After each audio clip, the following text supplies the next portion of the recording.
केंद्रीय विद्यालय को लेकर मधुबनी में लोगों के बीच में चर्चा का केंद्र बना हुआ है। कुछ लोग तो कह रहे हैं कि ये मधुबनी में बनेगा, वहीं पर कुछ लोग कह रहे हैं झंझारपुर में बनना चाहिए। नेता कह रहे हैं कि अगर ज़मीन कहीं मिल नहीं रहा है, ज़मीन मिले तो हो। कई लोग कह रहे हैं कि अगर डोनेट करेंगे तो होगा। तो अलग अलग बयानबाजी सब हो रही है। अगर आप सत्ता में होते, जन सुराज की पार्टी होती, तो क्या स्टेप लेते, कैसे होता कार्य? ये केंद्रीय विद्यालय से संबंधित जो मुद्दा है कि जहाँ सरकार के द्वारा उद्घाटन हुआ है वहीं बनना चाहिए, अन्यत्र नहीं जानी चाहिए। रही बात भूमि की समस्या है, भूमि की कोई समस्या नहीं भाई, आप सरकार हैं, सरकार के पास सारा सिस्टम है। वो समझ पा रहे हैं कि बिहार सरकार की कहाँ भूमि है, कहाँ कितनी भूमि है और उस भूमि का अधिग्रहण कैसे किया जा सकता है। आप राज्य में भी हैं, आप केंद्र में भी हैं, फिर समस्या कहाँ है? हमको लग रहा है कहीं से किसी को बनने की मंशा नहीं है। हम ऐसे मान्यवर लोगों से आग्रह करना चाहते हैं, भूमि की कहीं समस्या नहीं है, आप राजनगर में आएँ। हमारे राजनगर में भूमि की समस्या नहीं है। हमारे राजनगर के दरभंगा महाराजा धीराज बहुत बड़ी संपत्तिशाली हैं, उनके बहुत सारा ज़मीन भूखंड अभी भी वैसे पड़ा हुआ है। आप जाएं, मुझे आशा और विश्वास है कि यदि राजनगर के विकास के नाम पर, मधुबनी जिला के विकास के नाम पर, बिहार के विकास के नाम पर हमारे महाराजा धीराज रामेश्वर सिंह के पूर्वजों से यदि योगदान लिया जाए, भूमि दान में लिया जाए, तो मुझे विश्वास है कि वो ज़रूर देंगे और राजनगर के पटल पर देंगे, जिससे राजनगर ही नहीं पूरी जिला और पूरे बिहार का विकास हो पाएगा। इस समय विधानसभा चुनाव लड़ने की इच्छा कैसे हुई आपकी? और विगत 20 वर्षों से हम देख रहे हैं कि लोग जाति के नाम पर, धर्म के नाम पर, संप्रदाय के नाम पर जीत के यहाँ से चले जाते हैं, पुनः राजनगर को देखने के लिए नहीं आते हैं। उनकी मंशा हमेशा चुनाव लड़ने और चुनाव तक ही सीमित रह जाता है। और जो भी उम्मीदवार होते हैं हमारे राजनगर विधानसभा क्षेत्र से बाहर के होते हैं, तो हमने मन बनाया कि एक बार क्यों नहीं है राजनगर की जनता को हम अपनी कार्यशैली और उनसे आशीर्वाद प्राप्त करके उनको सुख दुख बांटने का काम करें और हम बिहार विधानसभा में जाके उनकी बातों को बारीकी से रखने का काम करें। बहुत उपेक्षित है राजनगर विधानसभा। आपकी राजनीतिक पृष्ठभूमि क्या रही है? राजनीति तो वैसे 1977 से जब हम थे उसी समय से राजनीतिक सूझबूझ थोड़ा थोड़ा आ रहा था, मगर हम लोग 95 से सक्रिय रूप से जो है सो हम लोग राजनीति करने लगे। राजनीति का स्थिति यह है कि 2000 में हम पहली बार इसी क्षेत्र से, राजनगर क्षेत्र 30 से ही जिला परिषद बने। लोगों के बीच में हमारी एक अच्छी सोच, समझ और पकड़ है। यहाँ पर क्षेत्रीय समस्याएं क्या हैं? असल मूलभूत समस्या सबसे ज़्यादा है, कम्युनिकेशन बेहतर नहीं है, रोड की स्थिति काफ़ी जर्जर है, जिला मुख्यालय तक जाने के लिए आपको सोचना पड़ेगा।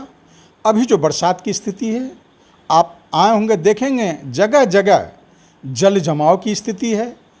जो रोड इतना जर्जर है कि लोग यदि बच के नहीं चलो तो कभी भी दुर्घटना हो सकती है। आपने जन सुराज का ही दामन क्यों थामा?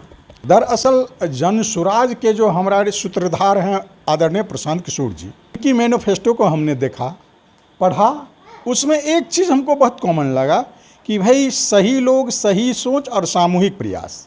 बिहार के लोगों के साथ हमारा अच्छा संबंध कैसे बजा, हम उनको रोजी रोटी, शिक्षा व्यवस्था कैसे दे पाएंगे, इनके लिए उन्होंने चिंतन किया और उनका चिंतन हमको अच्छा लगा। वोटर लिस्ट रिवीजन अभी चल रहा है, जो अभी सियासी घमासान चल रही है, इसको लेकर ये वास्तव में राज्य सरकार का जो पहल है ये सराहनीय है या आपको क्या लगता है? राज्य सरकार की यह बहुत ही चिंतनीय कदम है। आम आवाम परेशान है, जनता परेशान है, समझ में नहीं आ रहा है कि आखिर यह वोटर लिस्ट कहाँ से गड़बड़ है। भाई वोटर लिस्ट बनाने वाले आप हैं, आपके सरकारी सेवक हैं, जो भी बनाते हैं, तो आखिर उसमें गलती होने की संभावना कहाँ से बनता है? राज्य सरकार कह रहे हैं वोटर लिस्ट में बहुत ऐसे लोग हैं जो डेथ कर चुके हैं, तो वो वोटर कैसे हो सकते हैं? आपको पता होना चाहिए और आम आप जानती है कि वोटर लिस्ट संशोधन में 12 महीना BLO का काम होता है अब बीएलओ का काम होता है कि जो भी आदमी स्वर्गवास हो गए हैं, मर गए हैं, मृत्यु हो गई है उनकी, तो उनका नाम हटा दें, और जो भी 18 वर्ष की आयु वोट देने का लायक हो गया है वो अपना आवेदन करके नाम जुड़ा लें। उनका ये भी कहना है, आरोप है कि बांग्लादेशी घुसपैठी रोहिंग्या मुसलमान जो है ये भी आ रहे हैं, तो कहीं हम ऐसे लोगों को ही वोट गिराने का हकदार मांगेंगे जो वास्तव में भारत के निवासी हैं। बड़ी दुर्भाग्यपूर्ण विचार है। बिहार में बांग्लादेशी और रोहिंग्या कहाँ से घुसपैठ होंगे? यदि घुसपैठ यदि वो है तो आपका तंत्र क्या कर रहा है? आपका इतनी सक्रिय तंत्र है। हमारी सरकार कहती है कि देश और विदेश स्तर पर और आणविक स्तर पर सुदृढ़ हैं, हमारी तंत्र काफ़ी ही मजबूत है, हम अपने शासन व्यवस्था को मजबूती से ले जा रहे हैं आगे की ओर, तो फिर घुसपैठी कहाँ से आया? अभी ऐसा है बिहार में खासकर लग रहा है कि जनता का राज नहीं है, आम आवाम परेशान है। जिस भी कार्यालय में जाए, जहाँ भी जाए, काम के लिए जाते हैं तो उन्हें आर्थिक परेशानी के सामना करना पड़ता है। मैनिफेस्टो है अपने बच्चे के भविष्य, मजदूर की पलायन और रोजगार की स्थिति को पुनर्जीवित करने के लिए जनस्वराज को आप अमूल्य वोट दीजिए, जनस्वराज को समर्थन दीजिए और अपने बच्चे की भविष्य, अपने परिवार की भविष्य को सुदृढ़ कीजिए, शक्तिशाली कीजिए। यदि पढ़ेगा तो बिहार बढ़ेगा, पढ़ेगा तो बिहार बढ़ेगा। यही जब जनस्वराज के सूत्रधार हर लोगों के बीच जाते हैं तो उन्होंने कहा कि हम पहले 10-10 मुख्यमंत्री बनाए हैं।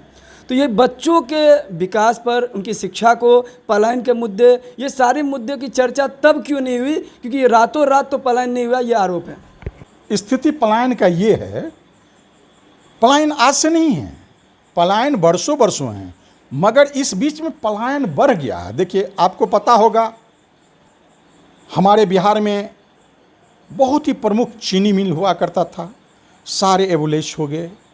उस शहर ज़मीन पर कहीं से नहीं लग रहा चीनी मिल है। अशोक पेपर मिल समाप्त हो गया। पंडौल में इंडस्ट्री एरिया है, बहुत सारे उद्योग लगे थे, वहाँ लोग, हमारे बिहार के नौजवान, बिहार के श्रम शक्ति संसाधन का उपयोग होता था और बिहार को आर्थिक रूप से समृद्ध बनाया जा सकता था। मगर दुर्भाग्य है कि सारे कल कारखाने बिहार से बाहर चले गए, बिहार में कुछ भी नहीं है। लोग रोजी रोटी के लिए बाहर जाते हैं और अपने आप को प्रताड़ित महसूस करते हैं। बिहारियों के नाम पर, बिहार के नाम पर लोगों को गाली दिया जाता है। हमारे प्रशांत किशोर सर कहते हैं कि भाई, हमारे बिहार की श्रम संसाधन के आप उपयोग करके समृद्ध हो रहे हैं, तो कम से कम बिहार को सम्मान देना सीखिए, बिहारियों को सम्मान देना सीखिए। ये जो अभी मतगणना पुनरीक्षण का काम चल रहा है, मधुबनी जिला में 10 विधानसभाएं हैं।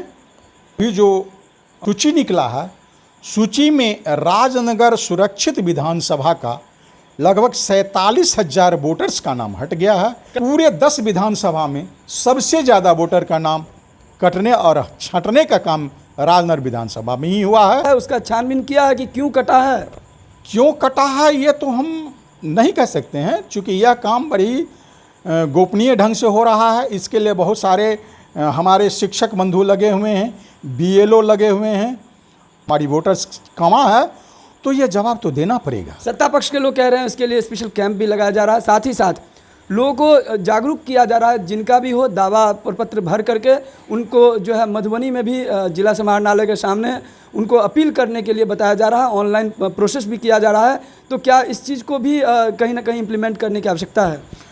हम तमाम मतदाता मालिकों और साथ ही मतदाता सूची बनाने वाले सभी पदाधिकारियों से आग्रह करते हैं कि इतनी संख्या में जो राजनगर विधानसभा से मतदाताओं का छटनी हुआ है, उन्हें पुनः सुव्यवस्थित किया जाए, देखा जाए। प्रशांत किशोर कई बार कह चुके हैं हमें मुख्यमंत्री बनने का कोई शौक़ नहीं है, और साथ ही साथ उन्होंने ये भी कहा है कि इसी में से किसी को चुन करके मुख्यमंत्री बनाया जा सकता है, क्योंकि हम समृद्धशाली, हमें कोई अभाव नहीं है। जो आरोप है सत्ता पक्ष का कि बिना दूल्हे का बाराती होता है क्या? बड़ी ही महत्वपूर्ण बात आप कहे।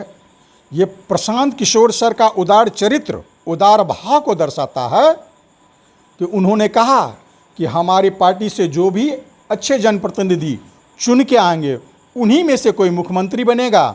उनकी जनसुराज में परिवारवाद नहीं है, भाई भतीजेवाद नहीं है। यहाँ जो भी अच्छे उम्मीदवार होंगे उन्हें 243 सीटों पर लड़ने का मौका मिलेगा। तो अभी आपने सुना, हमारे साथ थे राजनगर विधानसभा क्षेत्र के संभावित प्रत्याशी सुरेंद्र कुमार दास। विकास कैसे होगा राजनगर विधानसभा क्षेत्र को लेकर, जहां पर अलग अलग पार्टी के संभावित प्रत्याशी हैं जो मैदान में हैं, तो इन्होंने जो कहा, आप इनसे कितने संतुष्ट हैं, कमेंट बॉक्स में अपनी प्रतिक्रिया ज़रूर लिखिए और इस वीडियो को ज़्यादा शेयर कीजिए ताकि और भी लोगों को इनके विषय में जानकारी हो। मधुबनी जिला के, मिथिला के अलग अलग जगहों पर जाकर के लोगों से भी हम फीडबैक लेते हैं और आपको दिखाने की कोशिश करते हैं, साथ ही साथ ऐसे संभावित प्रत्याशी से कि इनका आखिरकार क्या उद्देश्य है जिस वजह से ये चुनाव लड़ना चाह रहे हैं। तो आशा करेंगे वीडियो आपको अच्छा लगेगा। मधुबनी मिथिला के तमाम खबर के साथ लगातार देखते रहिए न्यूज़ टुडे मिथिला।